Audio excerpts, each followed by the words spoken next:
पाकिस्तान का पहला martial law, क्या मीर जाफर का बड़पोता पाकिस्तान का गद्दार साबित हुआ। सितंबर 1955 में गवर्नर जनरल मलिक गुलाम मोहम्मद की बीमारी बढ़ने पर मजबूरन इस्तीफा दे दिया और मेजर जनरल इस्कंदर मिर्जा, जो साबिक ब्यूरोक्रेट और दिफा के सेक्रेटरी रह चुके थे, नए गवर्नर जनरल बने, जिससे फौज और ब्यूरोक्रेसी की गिरफ्त मजबूत हुई। इस्कंदर मिर्जा, जो तारीखी तौर पर बंगाल के गद्दार मीर जाफर के बड़पोते थे, ने इक़्तिदार को बरकरार रखने के लिए army chief general Mohammad Ayub Khan को अपना इत्तेहादी बनाया। इस्कंदर मिर्जा के 3 साला दौर में 5 वज़ीर आज़म तब्दील हुए, जो जमहूरियत की तौहीन थी। पहले वज़ीर आज़म मोहम्मद अली बोकरा को अगस्त 1955 में हटाकर ब्यूरोक्रेट चौधरी मोहम्मद अली को मुकर्रर किया, मगर एक साल बाद सितंबर 1956 में चौधरी मोहम्मद अली को भी बरतरफ कर दिया। चौधरी मोहम्मद अली ने रुखसत होने से पहले पाकिस्तान का पहला आइन 1956 तैयार करवाया, जिसके तहत पाकिस्तान इस्लामी जमहूरिया बना, बरतानिया की मलिका से आजाद हुआ और इस्कंदर मिर्जा गवर्नर जनरल से पहले सदर बने। फिर सितंबर 1956 में हुसैन शही शहरवर्दी को वज़ीर आज़म बनाया, मगर जब हुसैन शही शहरवर्दी ने इख्तियारात संभालने की कोशिश की तो अक्टूबर 1957 में इस्कंदर मिर्जा ने उन्हें मजबूरन इस्तीफा दिलाया। हुसैन शहीद शहरवर्दी की जगह इब्राहिम इस्माइल चंद्रगेर को नवंबर 1957 में वज़ीर आज़म बनाया, मगर सिर्फ 2 माह बाद दिसंबर 1957 में इब्राहिम इस्माइल चंद्रगेर को हटा दिया।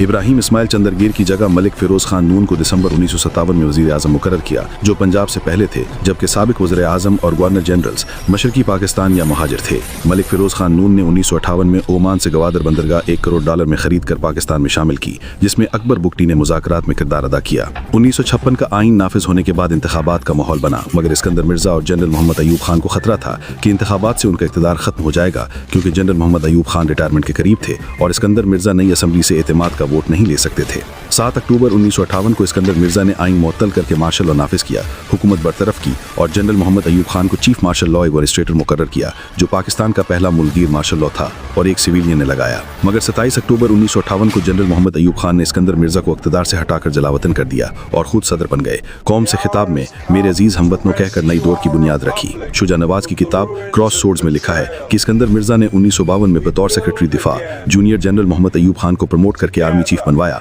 मगर ताकत की जंग में एहसान भूल गए। इस्कंदर मिर्जा को जलावतनी मिली, 1969 में लंदन में वफात पाई, तेहरान में दफन हुए और बरतानवी मलिका से पेंशन मिलती रही। जनरल मोहम्मद अयूब खान का दौर शुरू हुआ, जिसे कुछ तरक्की का सुनहरी दौर कहते हैं तो कुछ तबाही की बुनियाद। ये पाकिस्तान की कहानी है जो इस्लाम के नाम पर बना, मगर ताकत की हवस में उलझ गया।